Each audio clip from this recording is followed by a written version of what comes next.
Hi friends, ఈరోజు మనము ఉదయం తినే ఇడ్లీ గురించి తెలుసుకుందాము. ఉదయము ఇడ్లీగా తినొచ్చు, మళ్ళా 1-2 ఇడ్లీలు మిగిలిపోతాయి కదా, దాన్ని ఏం చేస్తాము? కింద పారేస్తామా? కాదు కదా. కింద పారేయకుండా ఏం చేసుకోవచ్చు అంటే, ఆ ఇడ్లీల్ని మెత్తగా చిన్నదిగా తుంచి పెట్టుకోవాలన్నమాట. టమాటా, దానికి కావాల్సిన పదార్థాలు: ఎర్రగడ్డలు, పచ్చిమిరపకాయలు, కరివేపాకు అంతా కట్ చేసి పెట్టుకోవాలన్నమాట.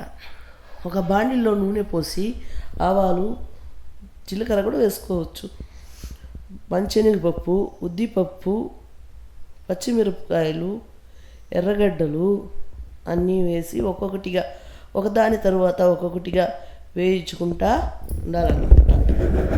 అలా వేయించుకుంటా ఉంటే మీడియం ఫ్లేమ్లోనే పెట్టుకోవాలన్నమాట మంట.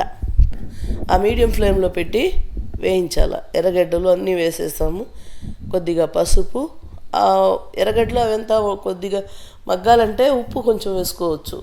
అలా ఉప్పు వేసి బాగా వేయించిన తర్వాత కొద్దిగా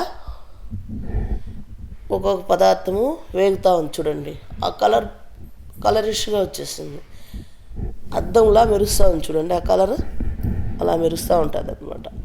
తర్వాత ఇడ్లీల్ని చిన్నదిగా చేసి పెట్టుకున్నాం కదా, ఆ ఇడ్లీలు దాంట్లో వేసేయాలన్నమాట. వేసి కాసేపు తిప్పుతూ ఉండాలి. అలా తిప్పడం వల్ల ఇడ్లీలు వేడెక్కుతుంది, కొద్దిగా క్రిస్పీగా వస్తుంది. ఆ ఎర్రగడ్డలు, పచ్చిమిరపకాయలు వాటిల్లో కలవడం వల్ల టేస్ట్ కూడా బాగుంటుందన్నమాట.